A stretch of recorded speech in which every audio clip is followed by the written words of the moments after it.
Hello， 大家好，我係 Candy 啊，歡迎大家收睇我哋嘅 YouTube channel 啦。咁今期咧就帶大家嚟到咗中山神灣呢一邊啦。我哋主要會睇翻一啲係可以收租嘅產品，咁就係我身後嘅呢個新時代南灣嘅一啲公寓產品啦。咁目前佢在售咧就係33到37平方嘅一啲細面積嘅單位啦。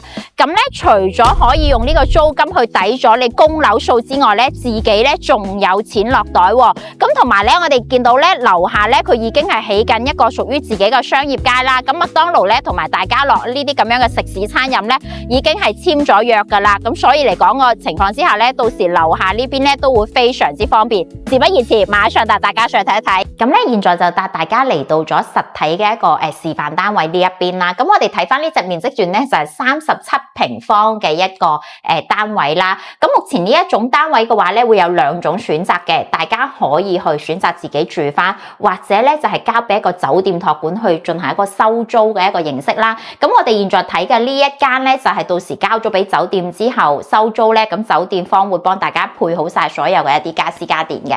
咁例如一入到嚟嘅情況之下咧，咁我哋會有一個鏡櫃啦，同埋一個星盤啦，包括洗衣機啦，咁呢啲都會有齊晒嘅。咁就會有一個抽油煙機啦。咁但係咧，因為只能係公寓啦，咁所以佢就只能係用電磁爐去煮嘢食嘅。咁另外嚟到呢邊嘅話咧，我哋會見到呢度會有一個洗手盤啦，同埋一塊鏡啦，都係會有嘅。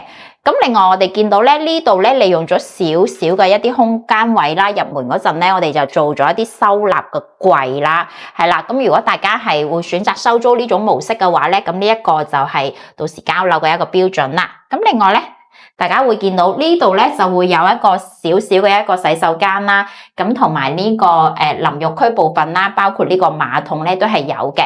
咁雖然咧就麻雀雖小，咁但係勝在就五臟俱全。咁入到嚟嘅話咧，大家會見到咁呢種咧就係一個開放式嘅一個格局啦。咁呢邊亦都係放置咗一啲兩人嘅小沙發位啦。咁同埋呢度咧就會做咗個櫃嘅。咁然之後大家平時出去住翻一啲酒店，大家都會見到啦。咁所以呢個風格嘅話咧，就會係比較現代啲嘅一啲酒店嘅風格啦。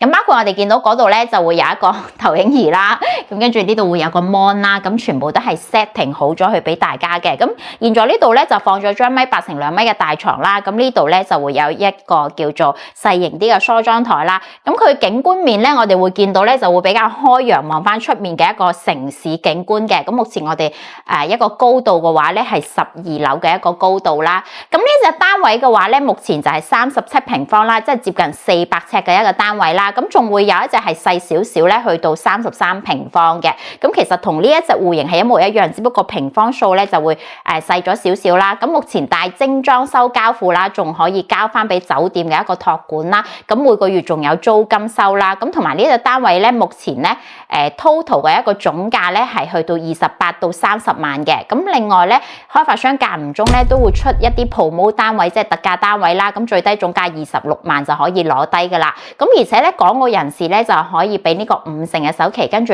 另外5成咧就做翻一個銀行上會啦。咁基本呢度咧，佢會有一個，如果你去交俾酒店方嘅情況之下咧，佢會有一個保底嘅租金嘅。咁基本呢邊嘅保底租金咧，除咗可以用呢啲租金咧去冚翻你供樓嗰條數之外咧，自己咧就仲有錢落袋嘅。因為咧呢個單位咧，其實佢月供都係千零蚊左右，咁但係咧如果係租金呢邊嘅話咧，可以收到2000幾蚊噶。咁所以嚟講嘅情況之下咧，如果係買呢種單位去選擇翻收租嘅話，都係一種唔錯嘅一個選擇嚟嘅。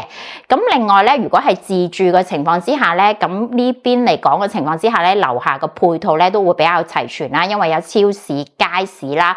咁另外樓盤自己會有一個商業街啊、麥當勞啊呢啲，基本都係全部進駐咗噶啦。咁所以嚟講嘅情況之下嘅話咧，呢個 location 咧其實係比較方便，而且咧翻返去港珠澳大橋關口咧，大概就25到30分鐘嘅車程。咁如果有興趣嘅朋友仔想了解呢個樓盤嘅一啲公寓產品同埋在售嘅一個面積段嘅話咧，咁歡迎 WhatsApp 啦或者 WeChat 翻我哋啦，咁我哋可以 send 翻啲更詳細嘅關於公充裕嘅資料去俾大家睇翻嘅。